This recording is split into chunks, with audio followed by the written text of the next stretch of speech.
பாட்டில் ராதா படம் எப்படி? வாருங்கள் பார்ப்போம். கொஞ்சம் நாள் முன்பு ஒரு சின்ன கவிதை ஒன்று படித்ததுண்டு, ஞாபகம் வருகிறது.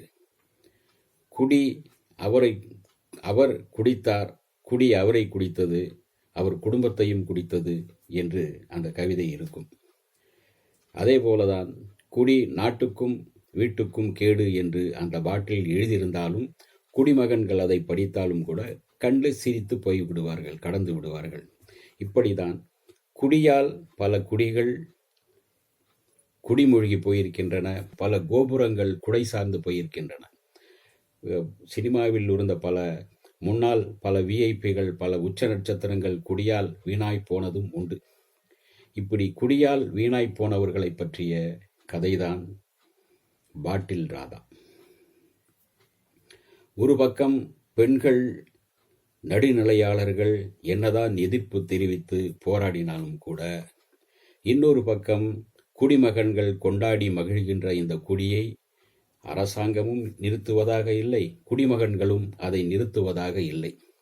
திருடனாய் பார்த்து திருந்தாவிட்டால் திருட்டை ஒழிக்க முடியாது என்பது பட்டுக்கோட்டையின் பாட்டு. அதுவே இதுக்கும் பொருந்தும்.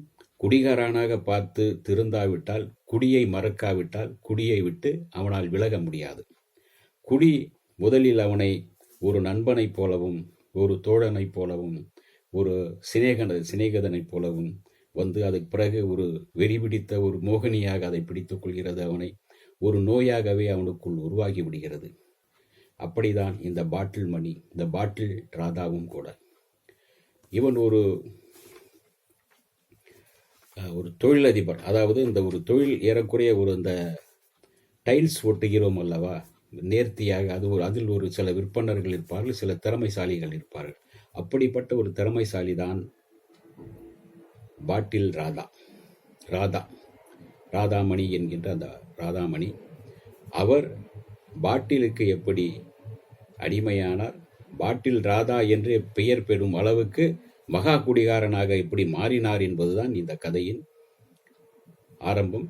அந்த குடியால் எப்படி அவருடைய வாழ்க்கை வீழ்ந்தது என்பதெல்லாம் சொல்லப்பட்டிருக்கிறது. கதாநாயகி சஞ்சனா, அதாவது பாட்டில் பதிக்கும் ராதாமணி எதிர்காலம் குறித்த கனவுகளுடன் நாயகி சஞ்சனாவை கைப்பிடிக்கின்றார், காதலிக்கின்றார், தன் இல்லத்தின் தலைவியாகவும் ஏற்றுக்கொள்கிறார். திருமணம் செய்து கொண்டு இனிய கனவுகளுடன் தன்னுடைய வாழ்க்கையை தொடங்கும் போது 2 பிள்ளைகள் பிறக்கின்றன.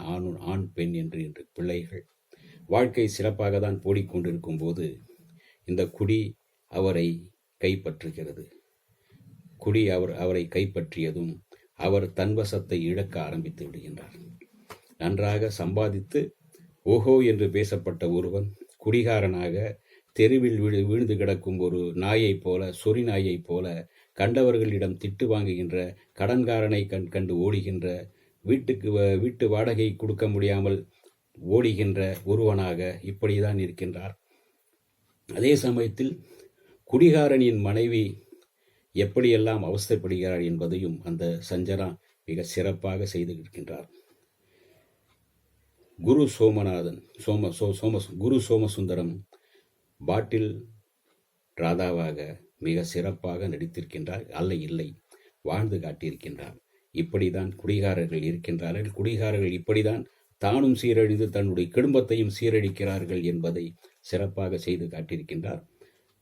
அவருடைய மனைவியாக வருகின்ற சஞ்சனா அவரை திருத்துவதற்காக பாடுபடுவதும், ஒரு கட்டத்தில் அவரை விட்டு விலகி ஓடுவதும், பிறகு மீண்டும் அவர்கள் ஒன்று சேர்ந்தார்களா, அந்த குடும்பம் அந்த பாட்டில் விட்டு மனைவியோடு மகிழ்ச்சியாக மறுபடியும் அவர்கள் ஒன்று சேர்ந்தார்களா என்பதுதான் கதை. ஒரு